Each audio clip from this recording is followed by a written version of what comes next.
As people begin to open their heart, can that chemical begin to elevate? 4 days, 50% change in the 120 people. Their IgA levels went up 50% in 4 days. That's your body's immune system is now upregulating genes that are making proteins and immunoglobulins and antibodies that you don't need a flu shot. In other words, your inner state is greater than your outer world.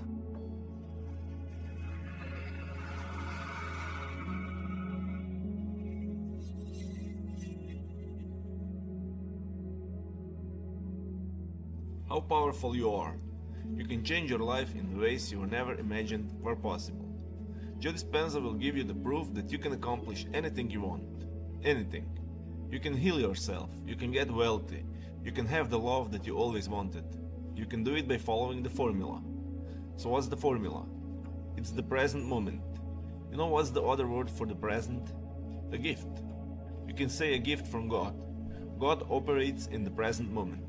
Dr. Joe Dispenza will explain everything. Enjoy.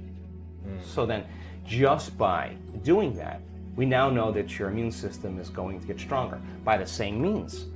Take 120 people or 50 people and measure 7,500 gene regulations. Okay? In 4 days, 2 genes that suppress cancer growth and tumors are activated and upregulated. The genes that stimulate stem cells to go to damaged tissues and repair them, upregulated. The gene for oxidative balance is upregulated. Anti-cancer, anti-aging, anti-heart disease, anti-stroke, anti-neurodegenerative, anti-inflammatory, antimicrobial. Just your body's naturally doing this. The gene for neurogenesis, the growth of new neurons in response to novel experiences and learning. This is 4 days. The gene switches on. The gene for more balance in the pituitary and the pancreas. The gene for the microtubules of the cells, the little fibers that respond to energy and frequency. So in 4 days, we now know that you can change your genetic destiny if you just practice the inner work. We have research to show that 60 days of meditation, 5 days a week, will lengthen your life. The telomeres, the little shoestrings on the end of your DNA, get longer. That means your biological age is changing. So we have the evidence now to show people what's possible. We have brain scans that are so outside of normal that when neuroscientists see them, they're blown away, because the amount of energy that's in the brain during this transcendental moment is hundreds of times outside of normal. Wow. I mean, you can't make your brain do that. Something is happening to you, and that person's having a transcendental moment. And we now know that we can predict it, and we now know that we can induce it. So then there's the evidence there. So the funny thing about it is the person who has the healing is not talking about the healing. Whether it's blind people seeing, deaf people hearing, we have crazy evidence now. What they're talking about is how amazing they feel, because they're refreshed, they got a new lease on life. Yeah. And so now we have evidence in our research, and that silences the critic to show that what's possible for people. And now we have evidence and testimony, that we have evidence where people will stand on the stage and say, hey, I broke my back in 3 places, I haven't been able to stand up straight, I came into this event hunched over, I couldn't lay down, now this guy's jumping around on the stage, he's laying on his back, he's touching his toes, he's you can tell, I mean, he's having this moment. We changed somebody. Yeah. Someone with Parkinson's disease can't swallow, can't chew, can't blow her nose, can't stand up. One moment, the next thing you know, she's blowing her nose, chewing, swallowing. We changed her body, we changed her life, and we changed her future. And she doesn't look like a movie star, and she doesn't look like she's a vegetarian, and she doesn't look like she's buffed. She just looks like a normal person. Now the person in the audience who's watching that and looking at this person and seeing that they're no different than them, it just starts to cause them to think, if someone else can do it, I can do it. So you see the person with the stage 4 cancer that got the voodoo curse that they have 3 months to live. And now they have no evidence of cancer in their body, and they're standing on the stage telling that story, and somebody in the audience is checking her out going, I have the same condition, and if she can do it, I'm going to step right in that footprint, and I'm going to do it the way she did it. And all of a sudden, you start seeing this change in the community in a week-long event, because once there's a breakthrough, right? I mean, it's like a 4-minute mile. It's in the field, you know? But it's not only in the field, you're seeing evidence in three-dimensional reality. And evidence is the loudest voice right now. And so people don't want to see talking heads. Anybody can see it on the internet. Information is readily available. What they want to see is evidence. And so when you have evidence in the scientific realm, and then you have evidence in a community of people, and you're not doing anything that's so extreme that excludes anybody. It's inclusive, and we're using science as the contemporary language of mysticism. It is science that's going to demystify the mystical. If I talk tradition, culture, religion, any of those things, spiritual principles, people are going to shut off. You're going to divide an audience. But science creates community. Right. So by building a scientific model, I don't subscribe to any type of meditation, because I look at the evidence of what we've gathered, and let's see, by applying this formula, to what extent can we prove to human beings how powerful they really are? And I think that has become something that has mystified me, because when I see blind people seeing in our workshops, I have to tell you that I'm more surprised than anybody. I'm standing up there shaking my head, and we have great evidence. This, you know, one woman was, she's a nurse, and one day she just wakes up and she's got a blind spot in her eye. She can't see in the lower left-hand quadrant of both eyes, 6 o'clock to 9 o'clock. Wow. She's a nurse, she goes to see her colleagues, they do a scan, stroke on the optic nerve, and now she's legally blind.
Can't drive her car, she runs her own company, she can't run her company, she can't type, she can't use the computer. She's compromised in a big way.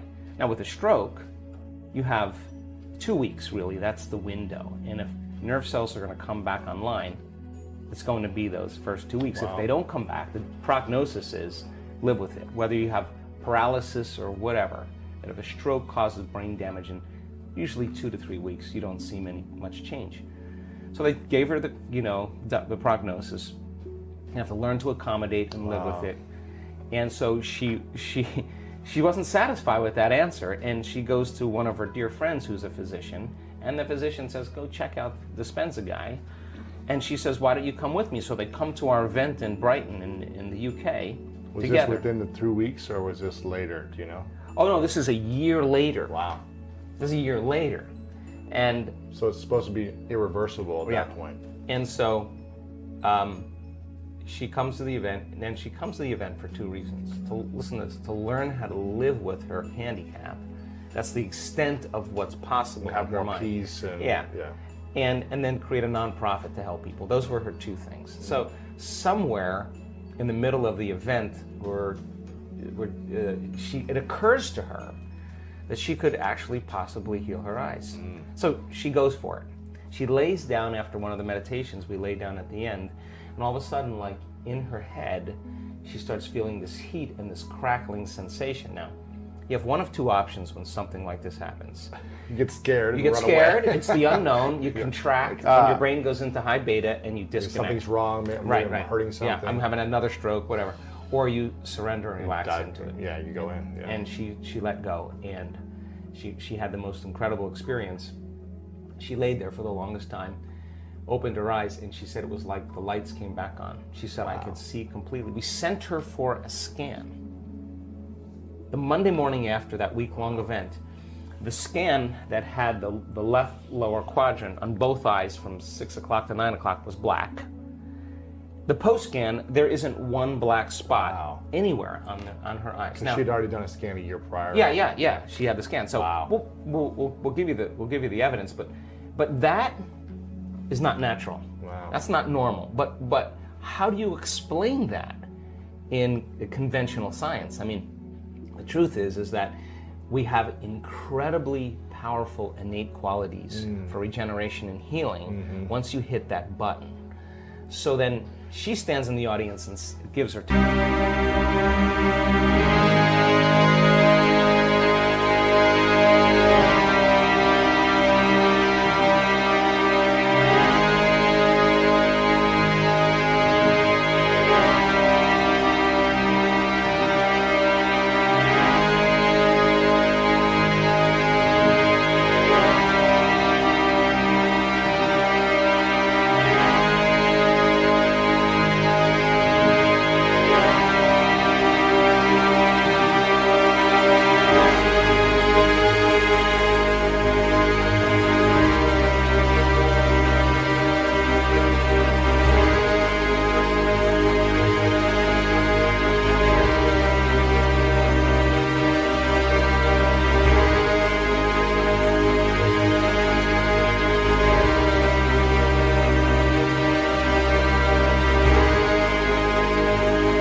testimony, other people are going to begin to realize that they can heal from a stroke, and that's exactly what's happening. In other words, I can tell you without a doubt that if you're analyzing your life right now within some disturbing emotion, that 100% of the time you're going to make your brain worse.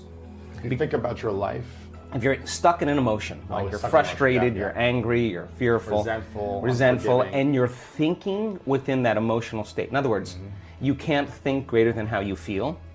That means then you were thinking in the past because those emotions are a record or residue of the past. So we see people in the process of change that are analyzing in duality or polarity.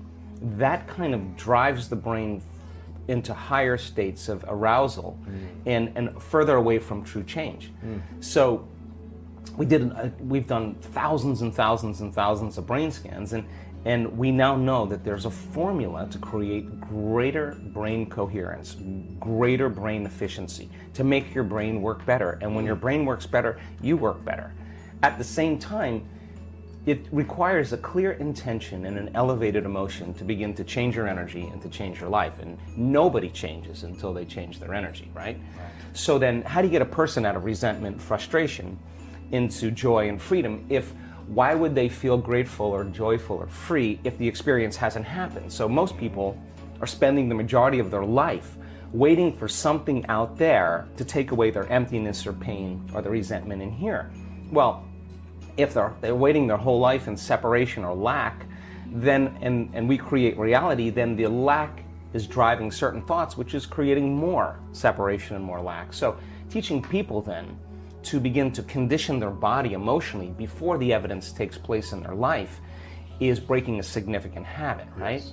So instead of living by cause and effect, now we're beginning to cause and effect. So the moment you start feeling whole and grateful, we now know your healing will begin at that moment. Yes. The moment you start feeling worthy and abundant, your wealth is coming. You're generating a certain amount of energy, a certain amount of wealth. Let's stop telling the story of your past and let's start telling the story of your future. And people who aren't defined by a vision of the future, for the most part, are left with memories of the past.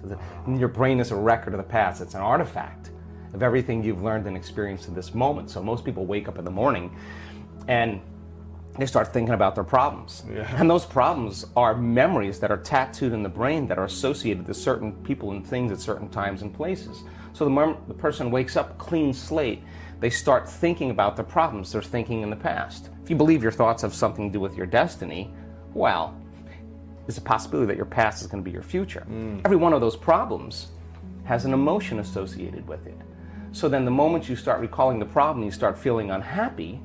Now your body's in the past, because thoughts are the language of the brain and feelings are the language of the body, and how you think and how you feel creates a state of being. So people reaffirm their identity based on the past, right? And it turns out that the redundancy of doing that, conditioning only requires an image and an emotion. And most people are unconsciously conditioning their body into the familiar past, into the known. So now if you're in the familiar past and in the known, you're going to crave the predictable future, right? That's the known as well. And there's only one place where the unknown exists, and that's the eternal present moment. That's the sweet spot of the generous present moment. So you gotta labor to get that person beyond the emotions that keep them tacked or anchored to the past. And yes, it takes an effort to do that, but if you keep working with the formula, you'll reach that elegant moment where there's a liberation of energy. And now your body, as the unconscious mind, the objective mind, is not believing it's living in the same past experience 24 hours a day, because you're liberating the body from that emotional state.